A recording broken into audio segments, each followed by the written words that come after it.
Yeah, people say that the whole indictment happened because of the Diageo conflict and the lawsuit and everything else like that. I don't really believe that. What I think is when the Cassie lawsuit went public, it created such a media uproar that it just got on the Fed's radar and law enforcement is reactive. Yeah. You know, just in the same way that the R. Kelly documentary triggered his whole investigation. This is what happens. People drop documentaries.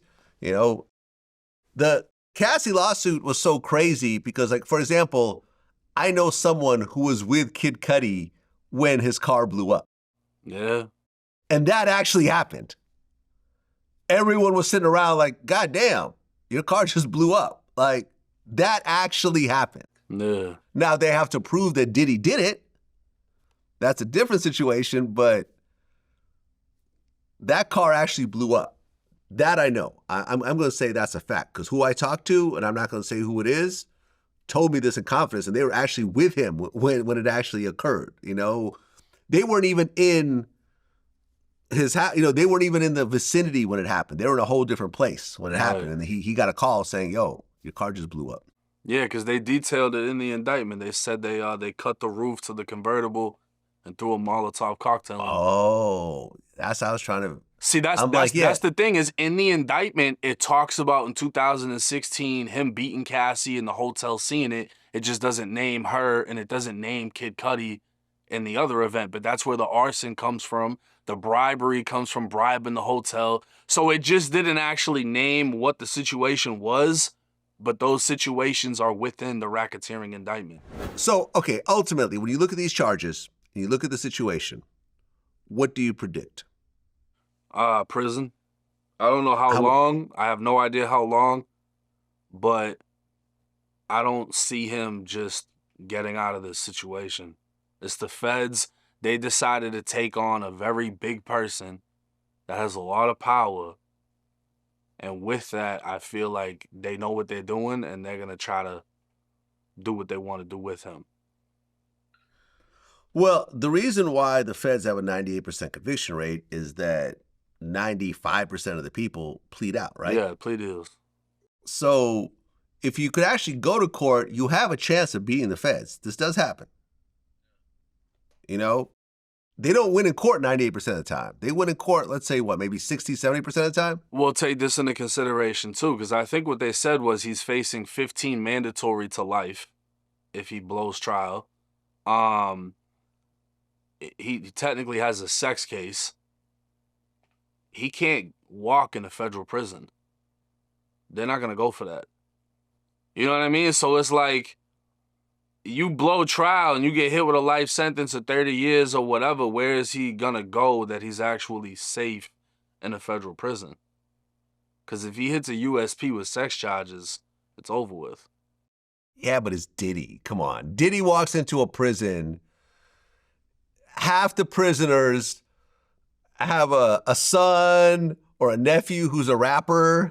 You see what I'm saying? No, the guards. 100%. But then people at the are same going to time, worship him in prison. You're going to have that 20-year-old kid that just got in there. He's got a fresh life sentence, killed somebody with a switch. He's got mad time.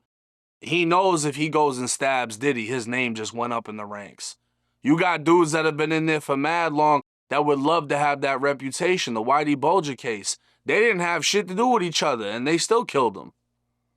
You know what I'm saying? So you never know. It could always be a situation, but it's just going to be the fact that, could you imagine Diddy picking up a knife? No. So if he hits a spot where they're stabbing shit, he's at a disadvantage. It's prison. So he's going to be what? In PC the whole time? I don't know, because PC and the feds, from what I've heard, is just confinement.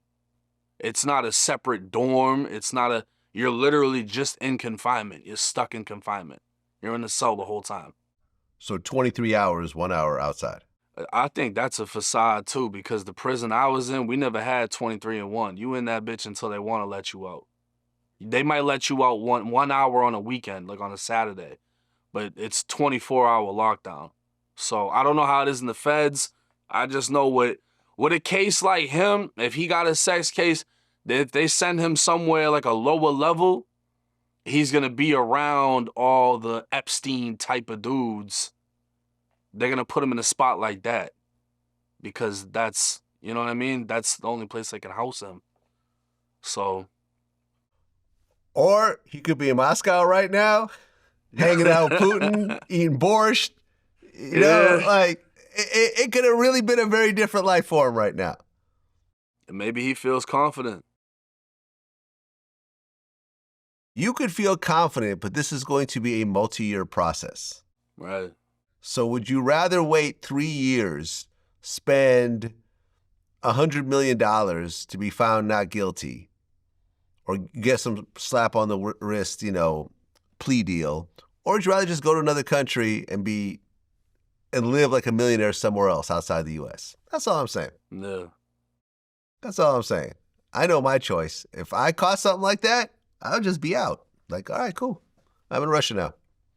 I'll figure it out. I'd be anywhere. I'd rather be anywhere than a jail cell for long periods of time. How's that? Anywhere in the world. Anywhere. That's just me. I don't know why people don't think like that. Nah, definitely. I mean, it makes sense.